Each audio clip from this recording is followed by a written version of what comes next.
யாரு சின்ன பிள்ளை, ஐயோ பாவம் 21 வயசு தான் ஆகுது, மெச்சூரிட்டி அவங்க வந்து ஐயோ மற்றவங்களுக்கு இருக்கக்கூடிய மெச்சூரிட்டி அவங்களுக்கு இருக்குமா? அந்த பிள்ளை பாருங்க ஒரு இதாக தானே இருக்கு, முட்டாய் கிட்டாயின்னு பாருங்க எப்படி இருக்கு பார்த்தீங்களா அப்படின்னு தயவு செய்து வக்காலத்து வாங்கிக்கிட்டு அந்த பிள்ளைக்கு சப்போர்ட் பண்ணி தயவு செய்து வந்துடுறாங்க. காண்டில் இருக்கேன் நான், கொலை காண்டில் இருக்கேன் நான். அது எப்படிங்க உங்களுக்கு ஒரு விஷயம் நடக்கணும்னா மட்டும் மற்றவங்களாம் உங்களை சுற்றி வந்து பயங்கர மெச்சோர்டாக இருக்கணும்னு நீங்கள் எதிர்பார்ப்பீங்க, ஆனால் நீங்கள் மட்டும் அவ்வளோ மெச்சோர்டாக பிஹேவ் பண்ண மாட்டீங்க. இது எந்த ஒரு நியாயம்? சாட்சனா மாதிரி ஒரு எப்படி சொல்கிறது, ஒரு அவங்க பண்ணுறது பூராமே வந்து ஒரு அன்எஜுகேட்டடாக இருக்குது. சுத்தமாக சொல்கிறேன். ஏன்னா இந்த அளவுக்கு வன்மத்தை மனசில் வச்சுக்கிட்டு பண்ணக்கூடிய ஆட்கள், ஜெஃப்ரின்னு ஒரு ஆள் வந்துட்டு வந்து கடிச்சு கொதறிடுவாங்க போல் இருக்கு. எல்லாத்துலேயும் ஜெஃப்ரி, எதுக்கு எடுத்தாலும் Jeffrey Jeffrey Jeffrey Jeffrey Jeffrey Jeffrey Jeffrey சிக்கிட்டானா உடனே ஜெஃப்ரி.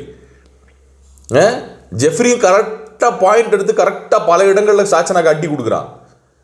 நீங்கள் இருந்து பாருங்கள், வந்த நாள்ல இருந்து பாருங்கள், நம்ம வளர்ந்து வந்திருக்க விதம் இருக்குல்ல அப்படின்னு பேச ஆரம்பித்த சாட்சனா ஜெஃப்ரிட்ட இன்னைக்கு எங்கே வந்து நிற்கிதுன்னா, ஜெஃப்ரி பண்ணால் எது பண்ணாலும் தப்பு, அவன் கலாய்க்கக்கூடாது, அவன் கலாய்ச்சா என் மனசு நோவுது, எங்களை வந்து இப்படி மனசு நோவுற அளவுக்கு கலாய்க்கிறனால தான் நான் அவனுக்கு 100 சிட்டப்ஸ் கொடுத்தேன், 100 தோப்புக்கரணம் கொடுத்தேன், தெரிஞ்சே தான் கொடுத்தேன் அப்படின்னு ஒத்துக்கிறாங்க. எவ்வளவு கேவலமான செயல் அது! உன் மனசுக்குள்ளே இருக்கக்கூடிய வன்மத்தை தீர்த்துக்கிறக்காக ஒருத்தருக்கு வந்து 100 தோப்புக்கரணம் கொடுப்பேன் போட்டுட்டு, நீ பண்ணிடுவேன்னு எனக்கு தெரியும், ஜெஃப்ரி பண்ணிடுவான்னு எனக்கு தெரியும், அவன் முடியாதுன்னு சொன்னால் பாதியில் நிப்பாட்டி இருப்பேன், கிழிச்சிருப்பீங்க பாதியில்.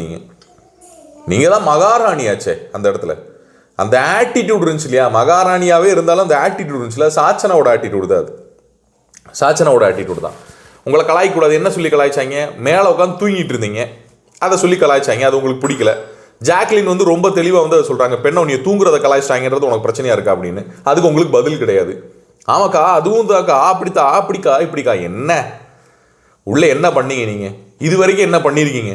மகாராணியாக உங்களை கொடுத்ததுக்கு ரீசனே என்னென்னா, உங்களை மகாராணியாக தான் ஆல்ரெடி ட்ரீட் பண்ணிருந்தாங்க உள்ள எல்லாரும். அதுதான் காரணம். பெண்களனையும் சரி ஆண்களனையும் சரி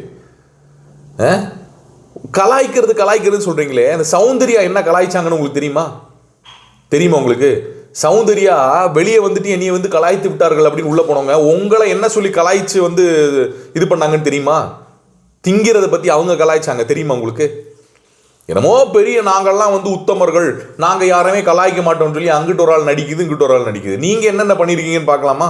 நைட்டு இவன் வந்து வாழை எடுத்துகிட்டு வந்து கொடுத்ததுக்கப்புறம் நீங்கள் விழுந்து விழுந்து உருண்டு சிரிச்சிங்களே, அதுக்கு பேர் என்ன? வாழை எடுத்துகிட்டு வந்து அது ஒரு டபுள் ஸ்டாண்டர்ட்லேயும் ட்ரிபிள் ஸ்டாண்டர்டு அந்த கேப்டன். ஓகே, அவங்க பேசும்போது மட்டும் யாரு அவங்க அந்த ஆண்களணி பேசும்போது மட்டும் இவங்களுக்கு வந்து வீரம் வந்துடும், அது வந்துடும், நேர்மை வந்துடும், கேப்டன்னா நேர்மையாக கிழிக்கணுன்றுவாங்க. அவங்க வந்து அந்த கோட்டை தாண்டி அந்த சைடு போயிட்டாங்க அப்படின்னும் போது மட்டும் வந்து இங்கே வந்து தோப்புக்கரணம் போடுங்கன்றது, அது பண்ணுங்கன்றது, இது பண்ணுங்கன்றது. இப்போ இவங்க 2 பேரும் அதை தாண்டி அந்த கோட்டை தாண்டி அந்த சைடு போயிட்டு வந்தாங்களே, அதுக்கு நீங்கள் என்ன பண்ண போகிறீங்க? கேப்டனா என்ன கேட்க போகிறீங்க? அவங்கள என்ன இழுத்தீங்க? அதுதான் சொல்கிறேன். இந்த நியாயத்தை பற்றியும் நேர்மையை பற்றியும் கலாய்க்கக்கூடாது, இப்படி விளையாடக்கூடாதுன்னு சொல்கிறதுக்கு தகுதியே இல்லாத அணி இப்போது பெண்கள் அணி. அது பெண்கள் அணியில் ஒரு சில ஆட்கள் வந்து பரவாயில்ல, தகுதின்றது சுத்தமாக கிடையாது. இவங்க பேசவே கூடாது. மஞ்சரி நம்ம சாட்சனாலாம் பேசவே கூடாது. சாட்சனாலாம் ஒரு பெரிய தற்குறியாக இருக்காங்க. எந்த ஏதாவது ஒரு முடிவு கரெக்டாக எடுத்திருக்காங்களா இது வரைக்கும்? அவங்க ஏஜுங்க ஒரு வெங்காயமும் கிடையாதுங்க.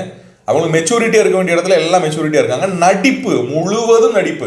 அவங்களுக்கு வந்து தோற்றம் ஒரு குழந்தை மாதிரி இருக்குது அப்படிங்கிறதுனால முழுக்க எந்தெந்த இடத்துல ஒரு குழந்தை மாதிரி நடிக்கணுமோ அந்த இடத்துல நடிச்சுட்டு, எந்த இடத்துல வன்மத்தை கொட்டணுமோ அந்த இடத்துல தெளிவாக கொட்டிட்டு போயிட்டே இருக்காங்க.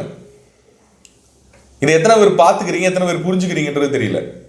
ஸோ சாட்சனாவை பற்றி உங்களோட கருத்துக்களை கமெண்ட் செக்ஷனில் மென்ஷன் பண்ணுங்க. 100% சாட்சனா இந்த வாரம் வெளியேறுவது நல்லது. வெளியேற்றிடுவார்னு நினைக்கிறேன். ஓ அப்பா இருக்காரோ, டேடிஸ் கேர்ள். அப்போ இந்த வாரம் பாராட்டுகள் இருக்கும்னு நினைக்கிறேன். ராணியை நல்லா செயல்பட்டீங்க, நீங்கள் தட்டு வச்சு சாப்பிட்டது பார்க்குறதுக்கு ரொம்ப அழகாக இருந்துச்சு. ஆமாம் தானே, அப்படி ஒரு பாராட்டு இருக்கும். அடுத்து வந்து வெளியே தோல்வியை தாங்க முடியாமல் உள்ளே வந்து நீங்கள் கத்துனது ரொம்ப சூப்பராக இருந்துச்சு. ஆமாம் தானே, அது நல்லாயிருக்கும். இப்படி தான் இருக்க போகுது. ஆனால் கமல் சார், நீ உங்களை ஏன் தெரியுமா எல்லாரும் வந்து மகான், நீங்கள் வந்து ஆண்டவர் இப்பெல்லாம் சொல்கிறாங்க.